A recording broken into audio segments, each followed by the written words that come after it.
How is it going then, everybody? I hope you're all doing very well. Welcome back to another video here on our channel. My name is the FIFA Analyst and I have got a 4-2-3-1 formation guide for you. We have touched on this formation before, but you guys have been asking for me to review it again because there's been a few patches since we've last looked at it. It hasn't been a formation that I've played loads recently because I've been practicing other formations, trying things that aren't so meta, but this is kind of one of the go-to formations that I have always gone to myself over the last few years of playing FIFA. Just a quick reminder, if you do enjoy the video, please do let me know by dropping a like and subscribe to the channel if you are new. What formation do you want me to review next? Pop that down in the comment section below. We do also stream every Tuesday, Thursday, Friday, Saturday and Sunday, which is twitch.tv/FIFA Analyst. Link is in the description along with all the other socials. If you have any questions, you are more than welcome to drop me a tweet, a DM, anything. I'm always happy to help you. So we're going to go ahead and dive straight into the custom tactics and the player instructions that we rocked to the 4-2-3-1.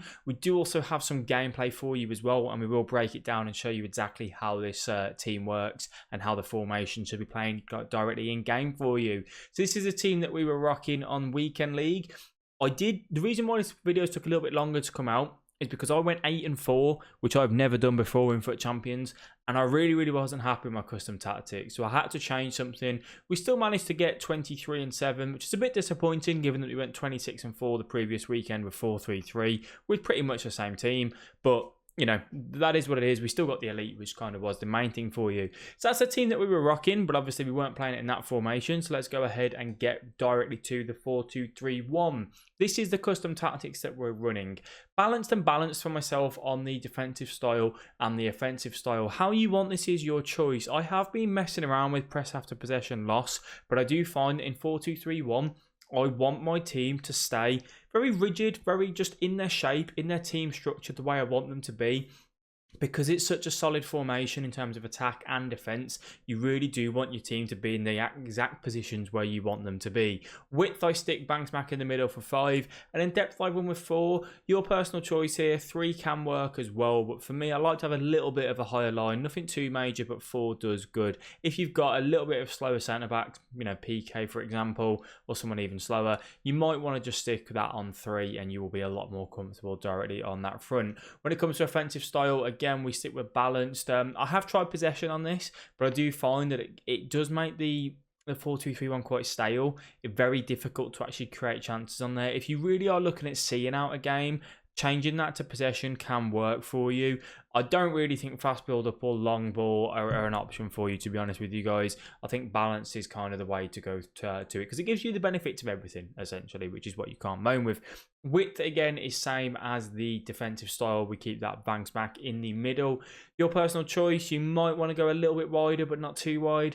If you go too narrow, I find it's quite difficult to use the whole width of the pitch, and I like to, you know, you will see a lot of my goals come from me literally being on the touchline, so that's why we like that. Gives you the best of both worlds on there. Players in box, we're still rocking with 4. This is something that I've been trying a lot in different formations. I feel like the higher you have this, the quicker your team get forward, because I like to play a possession style game. I don't want my players bombing forward too much, so 4 is kind of the sweet spot for me. I have tried 6, which has been okay, but anything more than that, I just find that your players are always trying to bust a nut to get into the box and not giving you the chance to build up on there. Corners and free kicks for me, I always keep on 2 because I don't want too many players tucked forward, because I always go short on the corners and the free kicks on there. Let's show you exactly how it's set up for us in terms of the team. We had Handanovic in goal, we had Quadrado at right back, Morello, Ferdinand, Mendy. We didn't have Balotelli at CDM, sorry, I don't know why that's changed. We had Nainggolan at right CDM, and then Tonali, Martinez at cam, Politano on the right, and Barnes on the left with Ballo up top. So let's go exactly into how this team works for myself. When it comes to goalkeeper, I like to run comes across as sweeper keeper.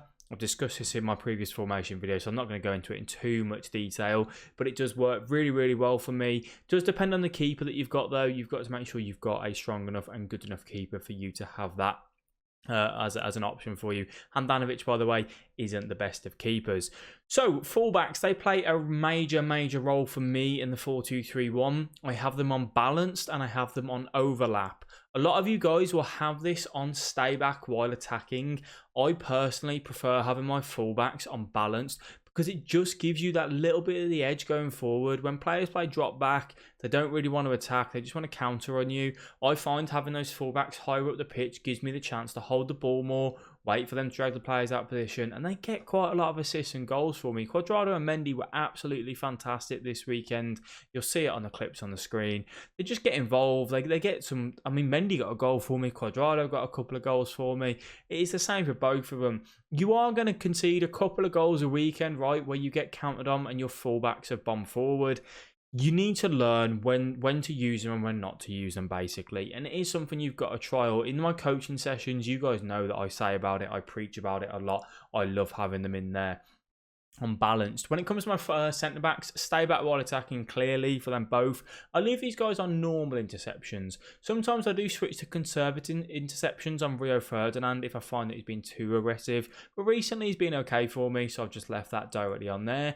When it comes to our centre defensive mids, we have cut passing lanes and stay back while attacking and cover centre. We want these guys to stay right in front of your centre-back. Cut those passing lanes, get a tackle in when they can, directly on the edge of the box, make sure that pass isn't on for the easy pass into the striker, and be there really well. They did a fantastic job for me on that. I did find that Nainggolan did get forward as well when I wanted him to. I would use these guys to drive forward up the pitch and take the team forward with them, and they did a fantastic job in terms of doing that. We had Martinez at cam. Not the most fantastic player at cam, to be honest with you. I prefer him just directly as a centre mid. In the 4-3-3 last weekend, he did fantastic there. He scores goals in centre attacking mid. He can pass, but he's just not the quickest, which is one of the downside for him. We leave him completely unbalanced. I do not touch him at all. Your personal choice if you want to try him on, like, stay forward or something. But for me, I just like him having kind of box to box, being where I want him to be. Sometimes we'll drop into that centre defensive mid role if Tonali's out of position or something, which just was handy at certain times.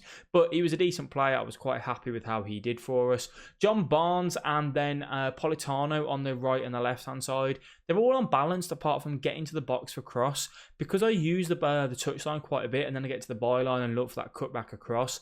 If Balotelli's there and you want that extra man at the back stick, having those right attacking mid and left attacking mid on that getting to box for cross can work really, really well for you to get them kind of in and have a couple goals. Barnes wasn't the greatest, and Politano, you guys know my opinion on Politano. I'm not a massive fan of him either.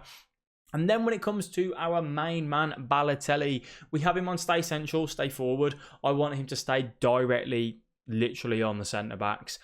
You can try him on getting behind. I think if you've got a quicker striker here, then you can do that and that'll work really, really well. But for me, because it was Balotelli, just because of the type of player that he is, not the most quickest. He's quite, tall, can win headers. So just having him unbalanced means that he sometimes will get in behind, sometimes he'll play as a target man, and sometimes he'll play as a false nine. So I kind of got the best of both worlds with him. But if I did have someone like, say, Mbappe here, I definitely would be having them on attacking runs, getting behind on there, because that would be much, much better.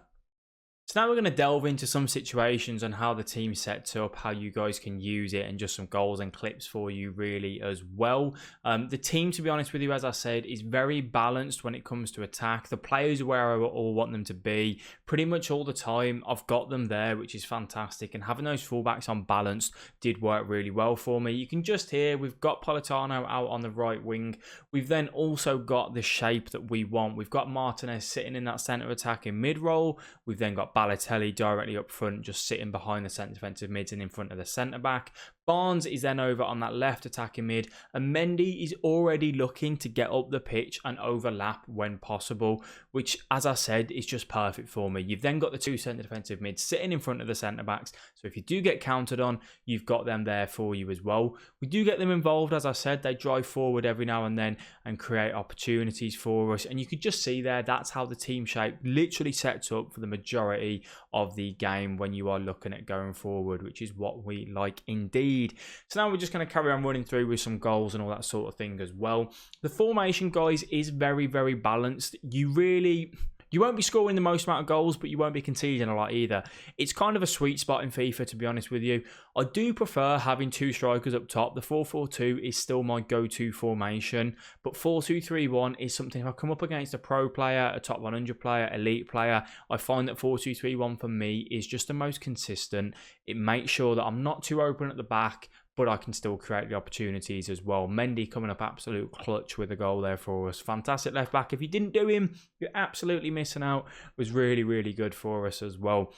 I do think the crucial thing on this is a lot of people do say in the comment section, I can't create goals, I can't score in 4-2-3-1, and I think one of the reasons why, guys, is these fullbacks. Just get these fullbacks involved. They create a lot of chances for you. You need to do it. You can just see there with Cuadrado, he gets up the pitch, he gets involved. We don't score from it, but it's all about creating those opportunities and putting your opponent under pressure as well. And for me, they do that absolutely fantastic. I know you guys are probably getting sick of me saying get him involved, but I really, really do preach it, to be honest with you. And then you can just lovely little bit of composure there from Martinez. Little ball roll past the keeper, popping that one into the back of the net. Overall, the weekend for me went okay. I'm happy enough to get the 23 wins, given how bad the start was. It's not something that I do too often, though, to be honest with you, but it is one of them. You guys let me know exactly how you got on in Weekend League. If you did enjoy this video, please do let me know by smashing that like button. It is massively appreciated. I hope you have enjoyed. I'll catch you all in the next one. Bye-bye.